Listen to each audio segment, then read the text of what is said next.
Puji Tuhan, kita sudah beribadah kepada Tuhan sudah ketiga minggu, dan kita terus berdoa supaya kita terus diberkati dan dijaga Tuhan. Tidak ada satupun yang kena COVID-19. Kita berdoa, kita minta belas kasihan Tuhan. Pada sore ini kita akan membahas kelanjutan daripada misi dari gereja kita.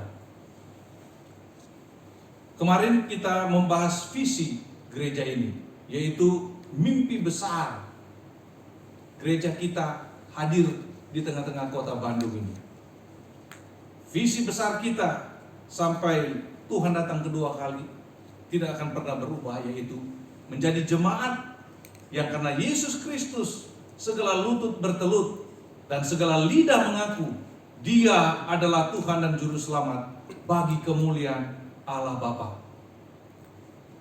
Karena kalau kita membaca dari seluruh firman Tuhan, dari perjanjian lama sampai perjanjian baru, itu hanya tertuju kepada satu pribadi, yaitu Yesus Kristus. Dialah satu-satunya yang layak kita sembah, yang layak kita muliakan. Itu visi dari gereja kita. Untuk mencapai visi ini, kemarin juga kita sudah membahas misi pertama kita, yaitu seluruh jemaat bertekad kuat untuk mempelajari firman Allah atau Alkitab ini, dan setelah kita pelajari dengan sungguh-sungguh, kita bertekad melakukannya.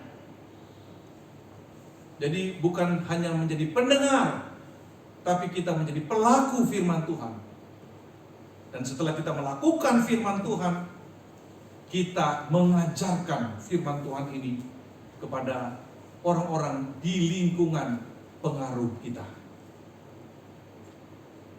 Minggu ini kita akan membahas misi yang kedua, yaitu terambil di dalam Matius 9 ayat 35 sampai 38. Mari kita membaca di layar ini. Matius 9 ayat 35 sampai 38. 35 saya minta wanita, 36 pria dan seterusnya, dan ayat 38 kita baca bersama-sama. Saya minta wanita terlebih dulu. 1, 2, 3. Demikianlah Yesus berkeliling ke semua kota dan desa. Ia mengajar dalam rumah-rumah ibadat dan memberitakan Injil Kerajaan Surga, serta melenyapkan segala penyakit dan kelemahan. Melihat orang banyak itu, bergeraklah hati Yesus oleh belas kasihan kepada mereka, karena mereka telah lelah dan terlantar seperti domba yang tidak bergembala. Maka katanya kepada murid-muridnya, tuaian memang banyak, tetapi pekerja sedikit. Sama-sama. Karena itu mintalah kepada Tuhan yang mempunyai tuaian, supaya Ia mengirimkan pekerja-pekerja untuk tuaian itu. Misi yang kedua dari gereja kita bersama-sama ada di dalam komunitas ini, yaitu pertama, kita mengerjakan apa yang Yesus kerjakan selama Dia berada di bumi ini. Acuan kita kepada Yesus. Acuan orang Kristen tidak ada yang lain kecuali Yesus Kristus. Jangan ikut mimpi-mimpinya pendeta. Jangan pernah ikut ambisinya pendeta. Ini saya perlu ingatkan. Saudara, tegur saya, halangi saya kalau saya kelihatan punya ambisi manusiawi untuk melayani di gereja ini. Jangan takut. Tegur, ingatkan, bila perlu marahin kalau saya sudah menjalankan ambisi pribadi saya di dalam gereja ini. Misi kita harus mengacu kepada apa yang Tuhan Yesus lakukan selama Dia berada di bumi ini. Dia adalah Allah yang menjadi manusia yang menjalankan misi surgawi turun ke dalam dunia ini.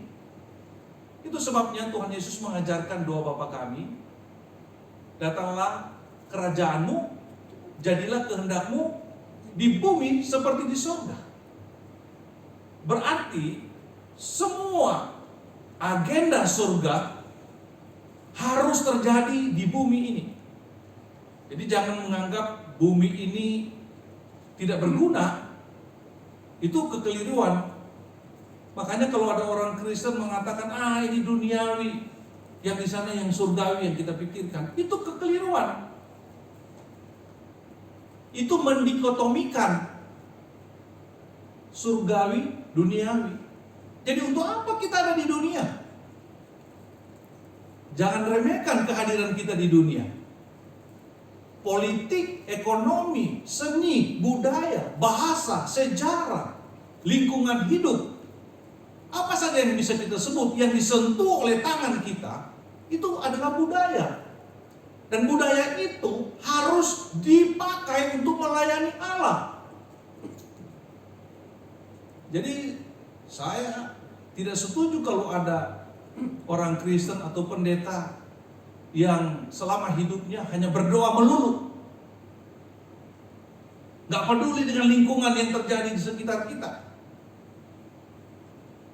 Lagu Indonesia Raya 3 stansa ini merinding saudara-saudara yang kita nyanyikan tadi. Negeri ini adalah negeri yang dikaruniakan oleh Tuhan kepada kita. Indonesia ini bukan milik anggota DPR, bukan milik ketua DPR, bukan milik ketua DPD, bukan milik ketua MPR, bahkan bukan milik presiden. Indonesia ini milik kepunyaan Allah pencipta yang telah turun ke dalam dunia ini, yaitu Yesus Kristus. Dalam Matius 28 ayat 18, Yesus sendiri berkata, kepadaku telah diberikan segala kuasa di sorga dan di bumi. Berarti kuasa Yesus ada di bumi. Semua bangsa dan negara di bumi ini adalah milik kepunyaan Kristus. Amin, saudara? Kalau bangsa ini milik kepunyaan Kristus, makanya benar apa yang Yesus katakan, jadilah kehendakmu di sorga dan di bumi. Kehendakmu, kehendak Allah Bapa yang mengutus Dia ke dunia ini supaya terjadi di bumi. Jadi jangan meremehkan bumi, jangan meremehkan pekerjaan-pekerjaan di bumi. Jadi kalau ada orang yang rajin melayani Tuhan, rajin berdoa, berpuasa, tapi dia malas belajar di sekolah, itu tidak betul. Hari ini bersuka cita ya, Fania dan teman-teman juara 3 kompetisi, hebat itu. Anak Tuhan harus hebat secara spiritualitas, religius, sekaligus hebat juga di dalam ilmu pengetahuan. Itu yang namanya menghadirkan kerajaan Allah di bumi ini. Istilah saya, ya belum ada orang bilang istilah yang saya selalu sebut-sebut, membumikan surga. Salah. Menyurgakan bumi. Surga jangan dijadikan bumi, tapi bumi dijadikan surga. Dan ini yang akan diubah Tuhan pada waktunya, waktu Tuhan menebus kembali ciptaannya. Ini begitu berharga. Tubuh kita pun juga ini walaupun nanti hancur akan dipulihkan. Tidak dibuat tubuh yang baru, tapi tubuh ini dimuliakan kembali. Amin, saudara. Jadi berguna sekali kehadiran kita di bumi ini. Jadi semua bidang kehidupan itu merupakan pelayanan kepada Tuhan. Amin, saudara. Bisnis, wah, itu bidang ekonomi yang sangat luar biasa yang Tuhan berikan kepada kita. Jangan ada pebisnis bilang, saya hanya pebisnis, saya bukan melayani Tuhan. Oh, jadi bisnis itu bukan melayani Tuhan, melayani siapa? Melayani setan. Makanya suka nipu-nipu orang kalau berbisnis. Dia bilang, saya tidak ada untung. padahal untungnya gede. Tapi kalau bisnis itu dijalankan berdasarkan nilai-nilai kebenaran Allah, maka bisnis itu adalah alat pelayanan bagi kemuliaan Tuhan. Memberikan lapangan kerja kepada banyak orang, menghidupkan orang. Bukan main, saudara-saudara. Jadi berbangga kita dengan keadaan kita hari ini, apapun profesi kita, itu bukan duniawi, itu sakral, itu rohani, karena dipakai untuk melayani Tuhan. Nah, ini misi yang harus kita kerjakan di gereja kita. Saya tidak mau ada jemaat kita yang masih ada dikotomi. Oh, saya ini hanya pemusik. Hanya pemusik. Itu meremehkan. Musik itu kalau mau tahu, dari kitab Kejadian sudah dimulai oleh Tuhan melalui Yubal, bapak musik pertama. Jadi kalau orang Kristen tidak sungguh-sungguh bermusik, tidak sungguh-sungguh bernyanyi, dia bukan orang Kristen. Coba buka Alkitab, cari nama Yubal. Dia pertama kali bapak musik di muka bumi ini. Itu Alkitab mencatat. Jadi musik itu dipakai dalam konteks awal, itu dipakai untuk melayani Tuhan, masuk dalam kategori mandat budaya. Saya selalu dorong Jian berkarya di musik, buat lagu-lagu yang mengajarkan bangsa ini untuk takut kepada Tuhan, untuk memelihara alam semesta ini, jangan dirusak. Saya pergi pelayanan ke Sulawesi, saya pulang, hati saya sedih sekali. Di atas kapal kayu dengan gelombang ombak yang menggoncang. Tapi saya sempat melihat laut itu kotor sekali, penuh dengan sampah-sampah plastik. Saya berkata, Tuhan, manusia ini sudah berdosa sekali kepadamu. Mereka merusak alam semesta, ciptaanmu, buatanmu. Mereka tidak menghargai laut yang indah yang Tuhan karuniakan. Mereka membuang sampah, membuang kotoran, dan mengakibatkan ekosistem laut itu terganggu. Biota-biota laut rusak. Lingkungan laut itu menjadi rusak. Dan kita yang berakibat fatal nanti, kita mengalami banyak kesulitan. Nah, ini manusia berdosa yang menganggap alam semesta itu, natural itu adalah duniawi, tidak ada kaitannya dengan Tuhan. Wah, keliru besar. Kita ubah paradigma kita sebagai orang Kristen. Jadi mulai hari ini apapun profesi kita, itu adalah bagian daripada penyembahan kepada Tuhan, pelayanan kepada Tuhan. Kerjakan baik-baik profesi kita. Nah, ini yang Yesus lakukan. Dia berkeliling ke semua kota dan desa dalam menjalankan misi penebusannya. Bayangkan, semua kota dan desa dia kelilingi pada waktu itu. Karena tidak ada pengkaflingan pelayanan, saudara-saudara. Kota harus memperhatikan desa. Desa harus memperhatikan kota.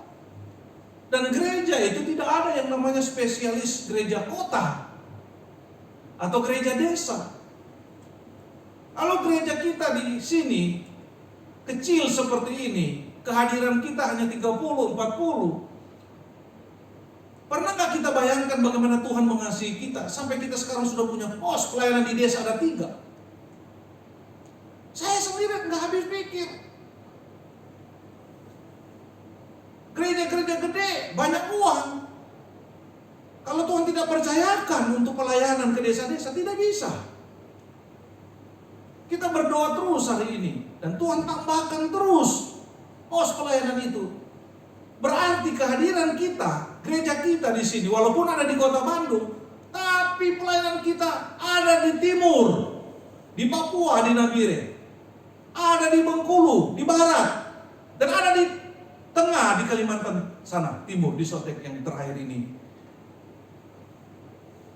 Mari kita bersyukur kepada Tuhan. Misi ini sudah jalan. Saya bilang, Tuhan terima kasih. Gereja ini gak dipandang mata oleh siapapun. Jiwanya 30-40, tapi saya tahu kita kuat berdoa. Kita sungguh-sungguh melayani Tuhan. Karena itu saya tidak mengejar jumlah. Tapi siapapun yang mau bergabung, beribadah di tempat ini, kalau dia punya hati, ini miliknya Tuhan, bukan miliknya GKRI. Tapi miliknya Tuhan Yesus. Jangan kita fanatik dengan gereja, saudara. Merek gereja itu bukan milik manusia. Ini gerejanya Tuhan, saudara lihat. Yang mana betul-betul melayani Tuhan, saudara bergabung, ikut terlibat dalam pelayanan itu. Pasti Tuhan berkati. Amin, saudara. Kita sudah punya 3 pos. Kalau Tuhan berkenan, akan ada lagi. Karena mereka sudah kontak saya, mereka mengatakan, kami mau bergabung dengan Pak Hans. Karena kami melihat visi misinya. Ini luar biasa. Kita bersyukur, saudara-saudara. Jadi saya berharap jemaat kita yang hadir di sini adalah orang-orang yang unggul, yang tangguh. Walaupun tidak diperhitungkan oleh dunia. Kecil-kecil, tetapi kalau dia kuat berdoa, pikirannya benar. Misi yang pertama, menggali firman Tuhan dengan sungguh-sungguh, menerapkan firman Tuhan sungguh-sungguh, dan mengajarkan firman Tuhan sungguh-sungguh. Pasti Tuhan pakai kita untuk kemuliaannya. Kita sudah mulai ke beberapa wilayah Indonesia. Dan bersyukur, saudara-saudara, lihat Tuhan bekerja lewat kita yang di sini berdoa. Kalau mau bilang materi uang, gak ada kita semua di sini sederhana. Tapi pekerjaan Tuhan tidak ditentukan oleh uang. Amin. Ditentukan oleh kuasa Tuhan Yesus. Karena jemaatnya berlutut berdoa, sujud, mencucurkan air mata, mendoakan jemaat, mendoakan orang-orang yang belum mengenal Tuhan. Tuhan berkati. Saya merasakan itu. Saudara-saudara, betapa indah kalau kita melayani seperti Yesus melayani. Dia rela berkeliling kota dan desa. Nah, gereja ini gereja yang holistik dari segi ruang dan tempat. Jadi saudara-saudara, berdoa terus dengan laskar doa yang ada. Tidak ada yang mustahil, saudara. Dan kita percaya Tuhan akan pakai gereja kita untuk kemuliaannya dinyatakan di negeri kita, Indonesia. Dia berjalan berkeliling kota dan desa. Dan yang dia kerjakan itu indah sekali, saudara-saudara. Di kota, di desa, sama isi daripada pelayanannya. Yaitu apa? Pertama, itu yang saya suka katakan, Yesus untuk mempermudah saya saja. Yesus kemana-mana membawa pepaya. Supaya mudah mengingat saja. Pepaya. Misi pepaya. Saya selalu bilang, kita harus membawa misi pepaya. Ingat ya, misi pepaya. P itu penginjilan. Yesus berkeliling untuk memberitakan Injil. Injil itu apa? Memberitakan bahwa dia, pribadinya dan karya-karyanya untuk bumi ini, supaya bumi ini dan manusia diselamatkan. Itu Injil. Baik dia lahir, dia hidup, dia mati, dia bangkit, dia naik ke surga, dan dia akan datang kedua kalinya untuk memulihkan seluruh ciptaan. Itu Injil. Itu tidak bisa tidak diberitakan. Tugas lapis 3, yaitu penginjilan. Firman Tuhan jelas berkata, di luar Kristus tidak ada keselamatan. Orang bilang ini orang Kristen terlalu sombong dan percaya diri. Nah, kalau kita bertemu dengan teman-teman kita yang non-Kristen, kita bisa berdiskusi. Kita bisa tanya, kalau kamu tidak percaya di dalam Yesus satu-satunya jalan keselamatan, coba ceritakan bagaimana kamu, bagaimana keyakinanmu, bagaimana kitabmu, bagaimana agamamu memberikan solusi terhadap keselamatanmu. Ujung-ujungnya nggak pernah bisa. Kenapa? Mereka bilang kami berdosa, tidak kuat. Satu hari bisa jaga kesucian, tapi hari berikutnya mungkin jadi setan. Karena nggak mampu. Dengan kekuatan diri nggak mungkin, saudara-saudara. Kenapa? Karena kita sudah jatuh di dalam dosa. Secara status, secara habitus, secara aktus, kita ini sudah berdosa. Paulus mengatakan, bukan yang baik yang kukehendaki yang kulakukan, tapi yang jahat yang tidak kukehendaki, itu justru yang saya lakukan. Dan itulah keberadaan manusia. Mari kita pikir, kita sudah berjuang baik-baik, bisa emosi, bisa marah, jatuh lagi dalam dosa. Begitu berdoa, Tuhan saya mau sabar. Sebentar saudara hilang kesabaran. Datang kesabaran saudara hilang. Ujian kesabaran langsung tergeletak. Begitu bilang, Tuhan saya mau jadi berkat. Begitu datang orang lapar, aduh kasih tidak ya, saya juga masih kurang ini. Kasih tidak. Sering kali begitu saudara. Gak kuat. Omong kosong kalau kita bilang, saya bisa masuk surga karena saya menjalankan ritual agama saya dengan pasti. Banyak kali gagal manusia. Dia bikin sendiri aturannya masuk surga. A, B, C, D. Tapi dia sendiri tidak mampu untuk menjalankannya. Jadi bagaimana bisa mereka menuju surga? Tapi kita adalah orang-orang yang bersyukur, saudaraku. Kita tidak mampu, tidak sanggup menjalankan firman Tuhan. Karena dosa-dosa kita terlalu banyak dan kita lemah secara daging.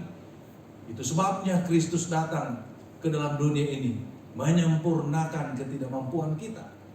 Dia membenarkan kita, menyatakan kita benar walaupun kita itu tidak benar, penuh dengan dosa. Dan dia mati di kayu salib membayar hutang dosa kita. Karena kita, upah dosa kita ialah maut. Maka kematian itu harus terjadi. Tetapi bersyukur, bukan saudara dan saya yang mati, maut, tapi Yesus yang menanggung maut itu. Dan itulah yang rasional. Siapa bilang iman Kristen tidak rasional? Rasional. Masuk di akal. Kenapa? Karena kita tidak sanggup membayar dosa-dosa kita. Tapi ada satu pribadi namanya Yesus yang membayar dosa kita. Dan kita tinggal menerimanya, percaya dengan iman bahwa saya percaya. Saya minta belas kasihanmu, saya mengemis kepadamu. Berikanlah anugerah itu. Orang yang percaya, orang yang miskin di hadapan Allah akan berbahagia karena dia akan mendapatkan kerjaan surga. Haleluya saudara. Ini keyakinan yang benar. Yang lain itu muter-muter, gak ada jalan keluar. Malah terjebak, makin memutar, makin terjebak. Siapa yang bisa jalankan kewajiban agama? Tidak mampu. Sungguh tidak mampu. Jadi Tuhan Yesus memberitakan Injil kabar baik kepada dunia ini. Bahwa sayalah jalan. Dia bilang. Yesus berkata, akulah jalan. Akulah kebenaran. Akulah kehidupan. Akulah kebangkitan. Akulah terang. Akulah roti hidup. Akulah kebenaran itu.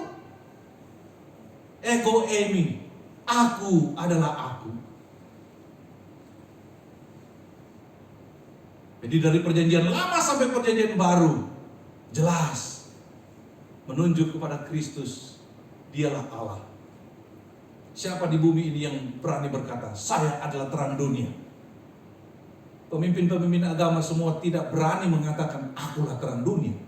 Hanya Yesus yang berani berkata, akulah terang dunia. Akulah roti hidup.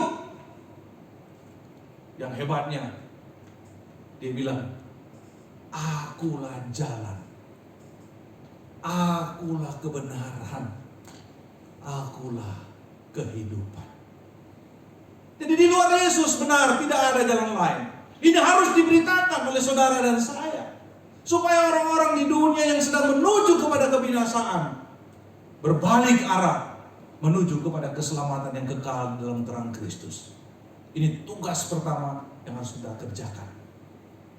Ini misi kita. Jadi harus belajar sungguh-sungguh firman Tuhan, memberitakan Injil.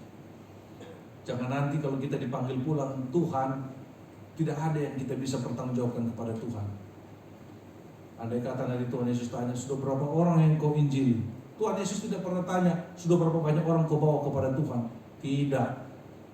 yang bawa kepada Tuhan jiwa itu Roh Kudus. Yang menyadarkan, dia memanggil dari dalam, itulah panggilan internal. Penginjilan itu panggilan eksternal. Itu tugas kita. Waktu kita memberitakan Injil, itu panggilan eksternal yang Tuhan pakai melalui penginjilan. Tetapi panggilan internal, yaitu Roh Kudus mengaplikasikan supaya setiap orang yang dengar Injil, kalau dia terima, digerakkan oleh Roh Kudus, pasti dia terima Yesus. Jadi bukan urusan kita panggilan internal, panggilan eksternal itu kewajiban kita. Amin. Beritakan, jangan pernah takut, karena kita mau membawa mereka kepada kehidupan yang kekal. Saudara tidak perlu takut. Tentu dengan hikmat bijaksana berdoa dan menyampaikan. Saudara harus berdoa untuk orang-orang yang saudara mau beritakan kabar baik. Jangan terlalu buru-buru, kecuali dalam perjalanan yang seketika saja di kereta api, di pesawat, di kapal. Saya sering lakukan itu. Tapi kalau kita sering bertemu teman, harus didoakan dulu. Sungguh-sungguh didoakan. Supaya Tuhan buka kesempatan dan kita menyampaikan Injil kabar baik itu. Pasti mereka akan mendengar. Itu yang pertama. Kemudian Tuhan Yesus, dia memberitakan Injil dan juga dia pengajaran Alkitab. Tadi P, sekarang pengajaran Alkitab. Yesus masuk ke rumah-rumah ibadat dan dia mengajar firman Tuhan. Mengajar kepada orang-orang banyak bagaimana relasi dengan manusia, bagaimana relasi dengan lingkungan hidup, bagaimana relasi dengan Tuhan, bagaimana relasi dengan diri sendiri. Ini semua lengkap firman Tuhan. Mengajar etika, mengajar moralitas. Wah, sangat kaya di sini. Firman Tuhan itu luar biasa. Manusia memerlukan apa? Jawabannya ada di sini semua, saudara-saudara. Hari-hari ini kita melihat banyak orang-orang yang meninggalkan agama lamanya. Mereka punya kesaksian yang saya tangkap luar biasa. Mereka bilang, kami bertanya-tanya di agama lama dulu tidak ada jawaban. Bingung, pusing. Tapi ketika membaca Alkitab ternyata dijawab, semua ada di sini. Luar biasa, saudara. Itu kesaksian. Ketika mereka buntu di sana, mereka dapat solusi di sini. Jadi saudara-saudara, jangan malas saudara membaca Alkitab. Jangan malas membaca renungan-renungan yang setiap minggu Pak Gembala membuatnya dengan sukacita, dengan doa supaya dibaca, direnungkan, didiskusikan secara pribadi dan keluarga. Jadi tugas yang kedua yaitu membaca firman Tuhan sungguh-sungguh supaya kita mampu mengajar firman Tuhan. Pengajaran Alkitab itu penting sekali. Semua ada jawaban. Yang seperti yang saya singgung tadi. Bicara seni ada di sini. Bicara ekonomi ada di sini. Bicara budaya ada di sini. Bicara lingkungan hidup ada di sini. Prinsip-prinsip dasarnya semua ada di dalam firman Allah ini. Harusnya orang Kristen itu menjadi pionir dalam membicarakan semua segi kehidupan di dunia ini. Saya kadang-kadang heran kalau nonton televisi. Belum ada padri dipanggil di televisi untuk berbicara tentang bagaimana pandangan padri tentang korupsi, tentang pendidikan. Mereka pikir itu padri atau pendeta itu hanya berdoa seperti dukun kerjanya. Kalau sudah ada belalang banyak baru panggil itu padri, jadi dukun. Kasihan kita ini pendeta, dianggap cuma bidangnya rohani, religius. Mendoakan kalau yang sakit supaya sembuh. Jadi dukun saudara itu pendeta. Tidak pernah dianggap pendeta itu punya alat intelektual untuk berpikir tentang politik harus bagaimana, hukum harus bagaimana. Pendeta yang sungguh-sungguh belajar firman Tuhan itu otaknya ngerti semua tentang hukum, ekonomi, sains. Karena di sini ada, saudara.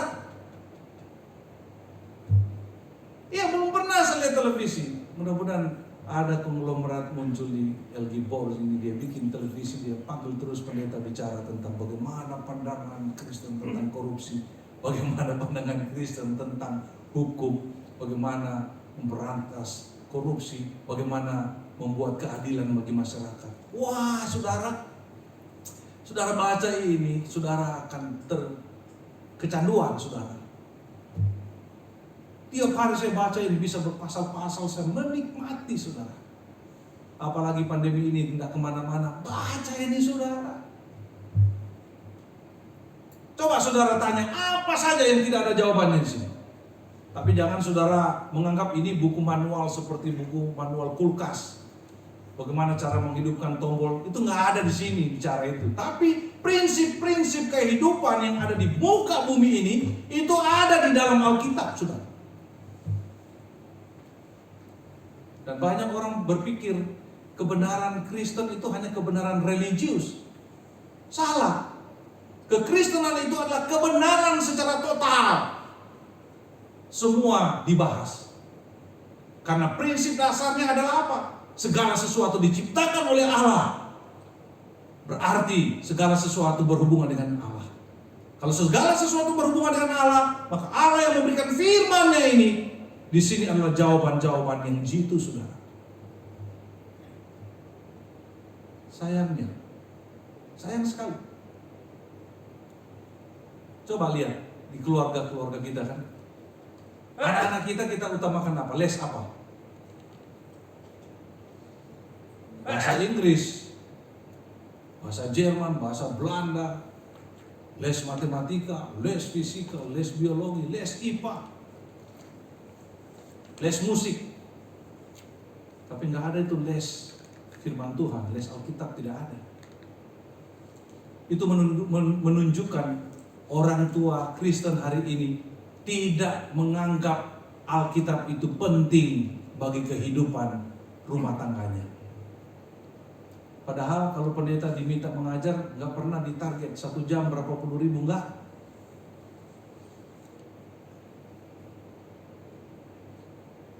Ada jemaat yang pernah minta saya untuk mengajarkan anak mereka firman Tuhan. Datang tiap minggu mengajar saya.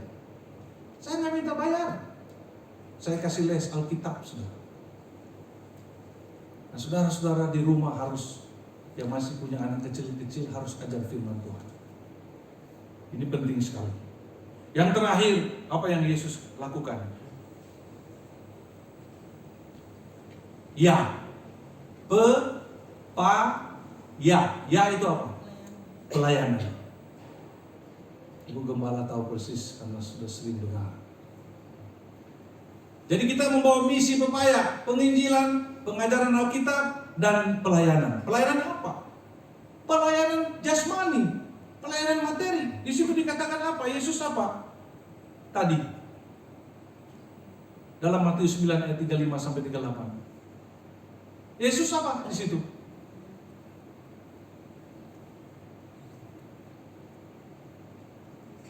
Masih ingat ayatnya? Setelah dia berkeliling kota dan desa, dia mengajarkan firman Tuhan, dia memberitakan Injil. Ada satu kata di situ lagi.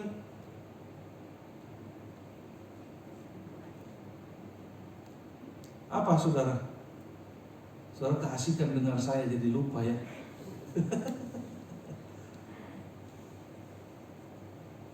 Ayo jangan malu-malu, nggak terus kita ini. Tuayan. Hah? Tuayan yang banyak. Ya, tuayan. Tapi sebelum dia masuk ke tuayan itu, apa yang Yesus kerjakan?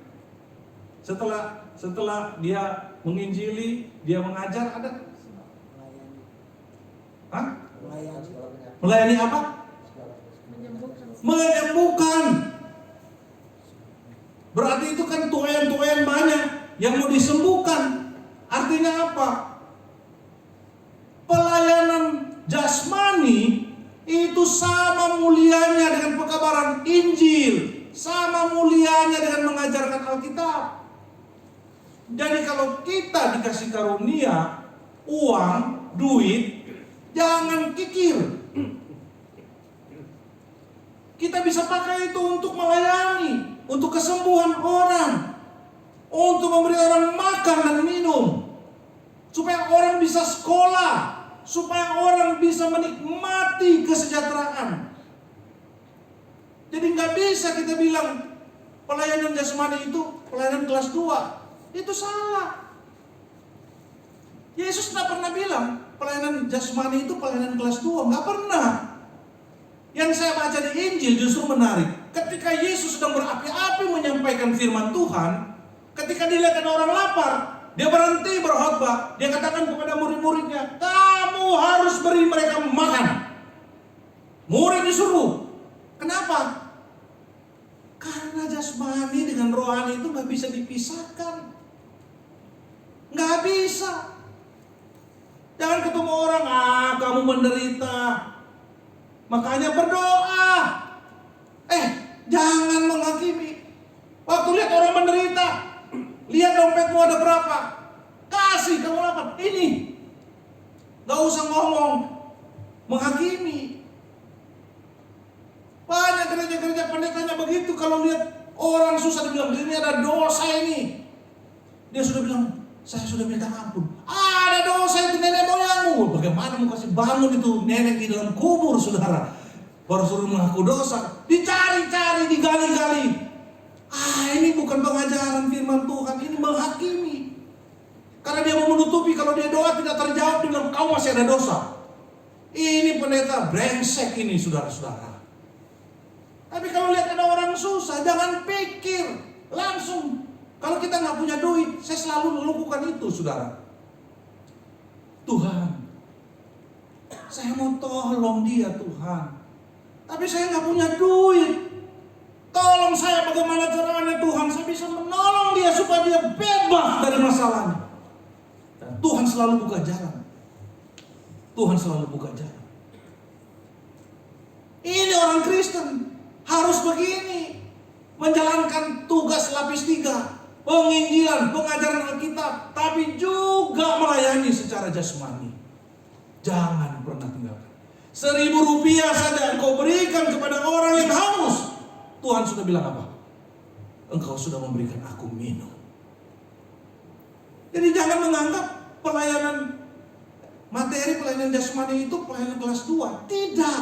Itu setara, sama mulianya. Makanya Tuhan Yesus mengatakan apa? Pada waktu aku lapar engkau memberi aku makan. Pada waktu aku telanjang engkau memberi aku pakaian. Waktu aku kedinginan engkau memberikan aku pakaian, selimut. Pada waktu aku dalam penjara engkau mengunjungi aku. Mengunjungi saja itu sudah pelayanan yang luar biasa, saudara. Mari kita jemaat Al-Gibor lakukan ini. Jangan tunggu kita jadi konglomerat. Mengunjungi, menghibur orang yang sedang susah, itu pelayanan yang berharga di mata Tuhan. Amin, saudara. Saudara memberikan saja orang 1 gelas air putih, Tuhan catat itu sebagai pemberianmu kepada dia. Jadi pelayanan ini tidak ada yang kelas 2.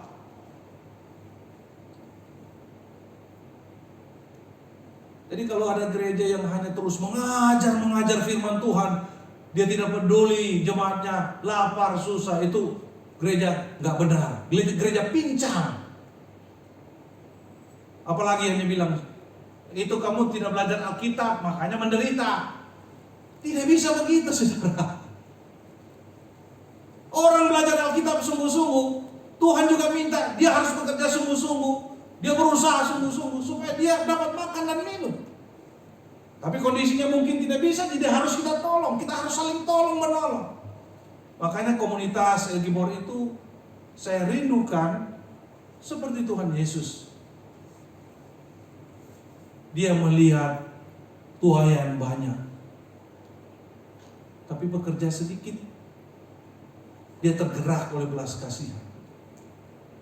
Itu dalam bahasa Yunani itu splagnistes, itu mangkuk, gambaran mangkuk itu artinya menunjukkan kedalaman hati. Dia lihat orang penuh belas kasihan. Yang lapar, yang sakit, yang buta, yang penyakit ayam, yang kelaparan, yang tidak punya rumah. Semua itu ada di dalam pikiran Tuhan. Nah sekarang Tuhan ada di sorga. Tentu dia ada juga di sini karena dia tidak bisa dibatasi oleh ruang dan waktu. Tapi dia telah mengutus Roh Kudus tinggal di dalam kita. Maka kita adalah wakilnya Tuhan hari ini untuk menjadi berkat. Jadi jangan ada lagi di antara kita berkata begini, saya juga miskin, saya tidak bisa menolong. Saudara itu membatasi berkat Tuhan yang ada pada saudara, yaitu Roh Kudus yang ada di dalam saudara. Emangnya melayani itu harus kaya? Ketika kita lihat ada jemaat kita yang sakit, kita mendoakan, itu sudah melayani Tuhan. Ketika kau datang ke rumahnya, kau berikan kekuatan, sabar Pak, sabar Bu, sabar Bro, sabar Sis. Saya sepenanggungan dengan engkau. Itu lebih berharga daripada uang yang kau berikan. Karena manusia itu bukan dari tubuh saja, tapi dia ada jiwa. Engkau tidak pernah tahu, mungkin ada tangisan di dalam hatinya. Engkau bisa lihat dia tertawa, tapi di dalam hati dia ada kepahitan yang kau tidak tahu. Tapi begitu kau datang mengunjungi dia, atau saudara telepon, saudara WA, kuatkan dia dengan firman Tuhan. Itu pelayanan yang indah di hadapan Tuhan. Amin saudara. Mulai hari ini kita menjadi berkat saudara. Jangan tunggu banyak uang. Tunggu sampai banyak uang dan Tuhan tidak kasih uang, kita berarti tidak pernah melayani sampai kita mati. Kita bisa melayani mulai dari sekarang. Yesus sudah mengajarkan, meneladangkan kepada kita. Misi pepaya. Kita bawa misi ini sepanjang hidup kita. Amin saudara. Ini yang kita harus doakan. Di laskar-laskar doa mari kita doakan ini. Supaya kita semua dalam komunitas El Gibor boleh menjadi berkat yang besar bagi Kota Bandung, bagi Indonesia, supaya bangsa ini penuh dengan kemuliaan Tuhan. Mari kita berdoa.